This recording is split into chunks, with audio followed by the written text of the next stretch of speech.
नमस्कार। भारतीय संविधान एवं राज्य व्यवस्था के अंतर्गत आज की इस क्लास में हम लोग संघ और उसका राज्य क्षेत्र the union and it's territories के बारे में अध्ययन करेंगे। आज की यह क्लास यूजीसी नेट एवं जेआरएफ की तैयारी कर रहे विद्यार्थियों के लिए महत्वपूर्ण है तथा सभी एक दिवसीय परीक्षाओं की तैयारी कर रहे विद्यार्थियों के लिए भी महत्वपूर्ण है। यहाँ से एग्ज़ाम में प्रश्न मिलने की संभावना है। यह क्लास क्वालिटी से संबंधित है और इस क्लास में हम लोग संघ और उसके राज्य क्षेत्र क्या क्या हैं इनके बारे में विस्तार से अध्ययन करेंगे। हमारे इस चैनल पर अगर आप पहली बार विजिट कर रहे हैं तो economics Awadh classes YouTube channel को सब्सक्राइब करें, वीडियो को लाइक करें तथा अपने दोस्तों तक शेयर करें। संघ और राज्य क्षेत्र का जिक्र भारतीय संविधान के भाग 1 में किया गया है।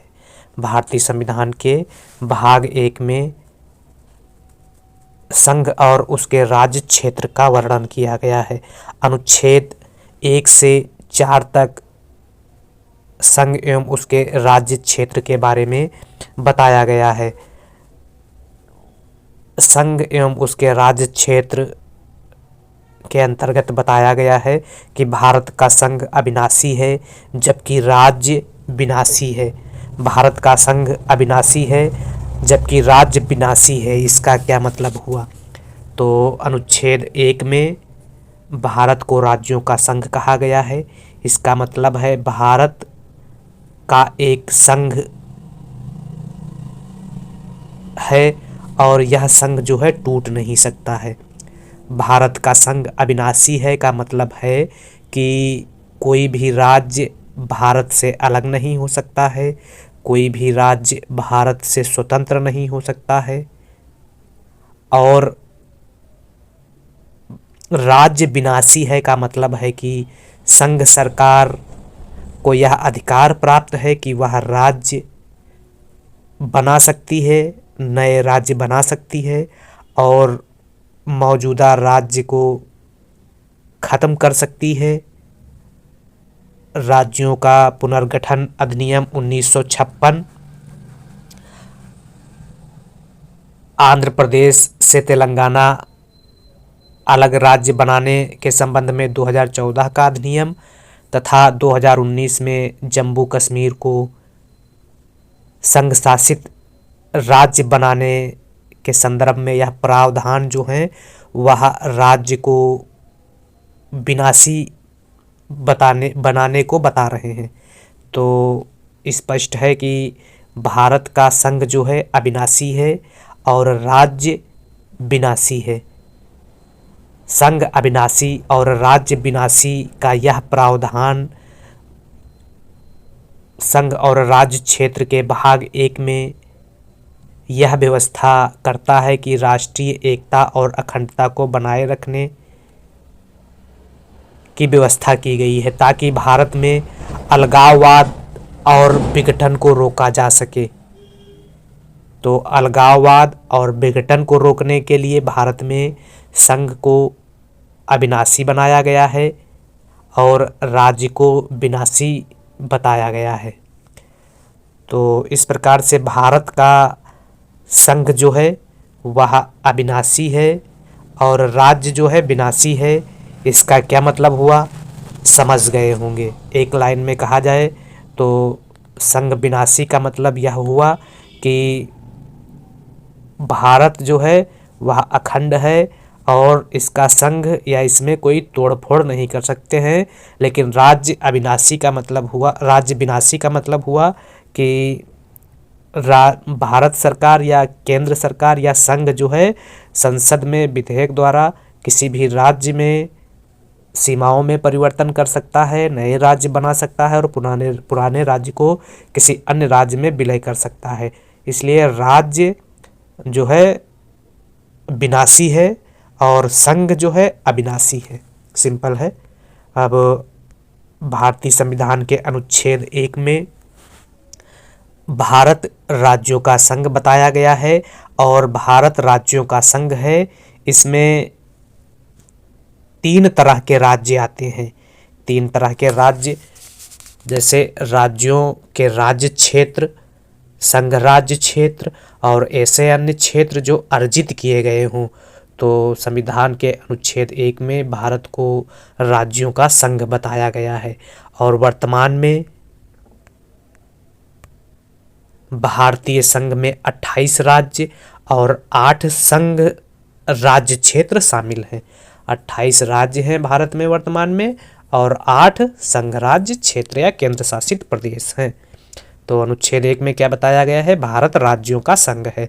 अनुच्छेद 2 में बताया गया है संसद विधि द्वारा नए राज्यों की स्थापना या प्रवेश कर सकती है।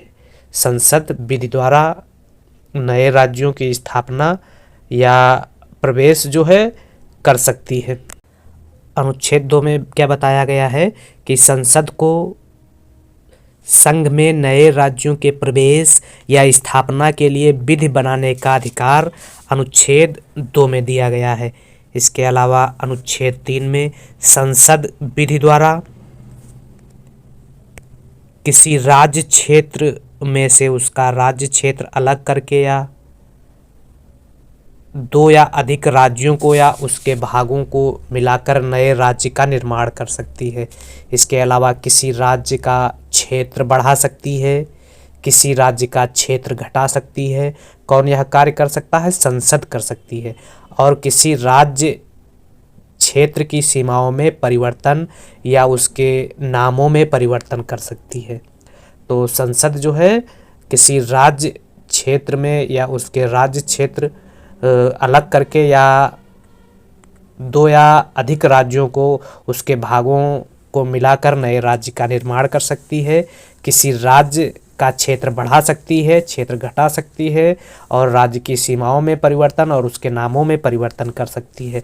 तो किसी भी राज्य के नाम में जो परिवर्तन है वह अनुच्छेद 3 द्वारा किया जाता है और वह संसद विधि बनाकर कर सकती है, कानून बनाकर करती है। अनुच्छेद 3 के अंतर्गत कोई भी परिवर्तन जिसमें राष्ट्रपति की मंजूरी के बाद ही संसद में पेश किया जाएगा। तो अनुच्छेद 3 में जब कोई परिवर्तन किया जाएगा तो उसके पहले राष्ट्रपति की मंजूरी मिलनी चाहिए और राष्ट्रपति विधेयक राज्य की विधानमंडल के पास मत जानने के लिए भेज सकता है। तो राष्ट्रपति की मंजूरी आवश्यक है और राष्ट्रपति जो है राज्य के विधानमंडल में मत जानने के लिए विधेयक भेज सकता है, लेकिन राष्ट्रपति जो है विधानमंडल के मत को मानने के लिए बाध्य नहीं होता है। तो राष्ट्रपति जो है विधानमंडल के मत को मानने के लिए बाध्य नहीं होता है। तो इस प्रकार से अनुच्छेद 3 में क्या बताया गया है कि संसद विधि द्वारा किसी भी राज्य के नाम में परिवर्तन, क्षेत्र को घटा बढ़ा सकती है और सीमा में परिवर्तन कर सकती है। अब अनुच्छेद 4 में, भारतीय संविधान के अनुच्छेद 4 में क्या है? तो अनुच्छेद 4 में बताया गया है कि अनुच्छेद 2 व 3 के अधीन निर्मित कानून जो है वह 368 के तहत संविधान संशोधन नहीं माना जाएगा। अनुच्छेद 4 में बताया गया है कि अनुच्छेद 2 और 3 के अधीन जो भी कानून बनाया जाएगा वह अनुच्छेद 368 के अंतर्गत संविधान संशोधन नहीं माना जाएगा, अर्थात कानून को साधारण बहुमत से पारित माना जाएगा। साधारण बहुमत से पारित माना जाएगा कानून। भारतीय संविधान में संशोधन 3 विधेयक हैं, जिसमें साधारण बहुमत से पास होने वाला विधेयक, विशेष बहुमत से पास होने वाला विधेयक। तो साधारण बहुमत किसे कहते हैं? तो ऐसा विधेयक जो संसद के लोकसभा एवं राज्यसभा में साधारण बहुमत से पास किए जाते हैं, अर्थात संसद में मौजूद और वोट करने वाले सदस्यों के आधे से अधिक जब मतदान प्राप्त होता है तो उसे साधारण बहुमत से पास विधेयक माना जाता है। और इसके अलावा विशेष बहुमत ऐसा होता है कि ऐसे विधेयक जो संसद द्वारा संविधान के अनुच्छेद 368(2) के मुताबिक जो है विशेष बहुमत का मतलब हुआ 2/3 से पारित किए जाते हैं। इसके अलावा थर्ड ऐसे विधेयक हैं जो संसद से विशेष बहुमत से पारित होते हैं और जिनके लिए कम से कम आधे राज्य विधानमंडल का समर्थन जरूरी होता है। तो 3 प्रकार से विधेयक पास किए जाते हैं। अब संघ राज्य क्षेत्र के संबंध में जो परीक्षा की दृष्टि से महत्वपूर्ण प्रश्न हैं उन प्रश्नों के बारे में जान लेते हैं। जैसे भारत के राज्यों और उनके राज्य क्षेत्रों को किस अनुसूची में विनिर्दिष्ट किया गया है, तो भारत के राज्यों और उसके राज्य क्षेत्रों को प्रथम अनुसूची में दिखाया गया है। भारत के राज्य क्षेत्रों में कौन कौन क्षेत्र आते हैं, तो भारत के राज्य क्षेत्रों में राज्यों के राज्य क्षेत्र, भारत के संघ राज्य क्षेत्र तथा भारत द्वारा अर्जित राज्य क्षेत्र आते हैं।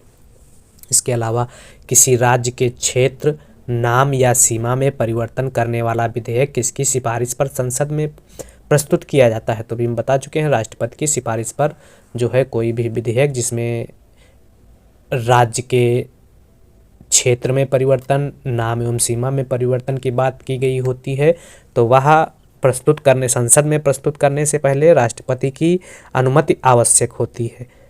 अगला जो इम्पॉर्टेंट प्रश्न है उसमें है संविधान के किस अनुच्छेद के तहत भारत को राज्यों का संघ घोषित किया गया है, तो अनुच्छेद 1 के तहत भारत को राज्यों का संघ घोषित किया गया है। और किसने कहा कि भारतीय संविधान सर्वप्रथम एवं प्रमुख रूप से एक सामाजिक दस्तावेज है, तो जी ऑस्टिन ने यह बात कही है। भारत में किसकी सर्वोच्चता स्थापित की गई है, तो भारत में संविधान की सर्वोच्चता स्थापित की गई है। अगला जो इम्पॉर्टेंट प्रश्न है, किसी राज्य के नाम, सीमा या क्षेत्र में परिवर्तन करने वाले विधेयक को राष्ट्रपति किसकी राय के लिए प्रेषित करता है, तो संबंधित राज्य के विधानमंडल की राय के लिए, लेकिन मानने के लिए बाध्य नहीं होता है राष्ट्रपति। संसद किसी नए राज्य का निर्माण, संघ में प्रवेश या नाम आदि में परिवर्तन किस प्रकार के बहुमत से करता है, तो साधारण बहुमत से। साधारण बहुमत का मतलब यह हुआ कि जितने संसद में लोकसभा एवं राज्यसभा के जितने सदस्य मौजूद हैं उनमें से आधे से अधिक सदस्य जब मतदान करते हैं तो बहुमत में या पक्ष या विपक्ष में, तो उसे साधारण बहुमत कहा जाता है। किसी संसद किस प्रकार किसी भारतीय भूभाग को किसी अन्य देश को सौंप सकती है, तो संविधान में संशोधन करके संसद किसी भारतीय भूभाग को अन्य देश को सौंप सकती है। नवे संविधान संशोधन का संबंध किस मामले से है, तो बेरुवाड़ी मामले से है। नवे संविधान संशोधन द्वारा भारत ने कौन सा राज्य क्षेत्र पाकिस्तान को सौंप दिया, तो बेरुवाड़ी राज्य क्षेत्र जो है नवे संविधान संशोधन के तहत भारत ने पाकिस्तान को सौंपा था।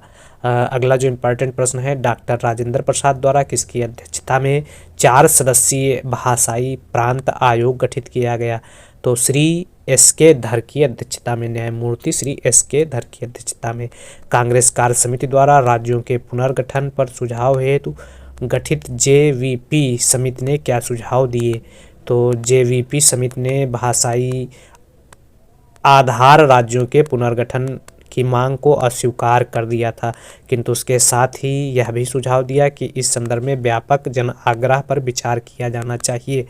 और तमिल भाषियों के लिए अलग राज्य की मांग करते हुए आमरण अनशन के कारण किसकी मृत्यु हुई थी, तो पोट्टी श्रीरामुलु की मृत्यु हुई थी। और इनकी मृत्यु के पश्चात अक्टूबर 1993 में भाषाई आधार पर आंध्र प्रदेश को प्रधानमंत्री द्वारा पहला राज्य गठित किया गया 1953 में। तो इस प्रकार से आज की इस क्लास में हम लोगों ने पॉलिटी के अंतर्गत संघ और उसका राज्य क्षेत्र के बारे में अध्ययन किया। अनुसूची 1 और भाग 1 में संघ एवं उसके राज्य क्षेत्र के बारे में जिक्र किया गया है और संघ एवं उसके राज्य क्षेत्र का वर्णन अनुच्छेद 1 से 4 तक किया गया है। अनुच्छेद 1 में भारत को राज्यों का संघ बताया गया है, ए यूनियन ऑफ स्टेट की बात की गई है। अनुच्छेद 2 में बताया गया है संसद को संघ में नए राज्यों के प्रवेश या स्थापना करने के लिए विधि बनाने का अधिकार प्राप्त है। और अनुच्छेद 3 में बताया गया है कि संसद साधारण बहुमत से किसी नए राज्य का गठन तथा किसी वर्तमान राज्य के क्षेत्र, सीमा या नाम में परिवर्तन कर सकती है। और अनुच्छेद 4 में बताया गया है कि अनुच्छेद 2 और 3 में किसी भी प्रकार का संशोधन जो है अनुच्छेद 368 के अंतर्गत संविधान संशोधन नहीं माना जाएगा।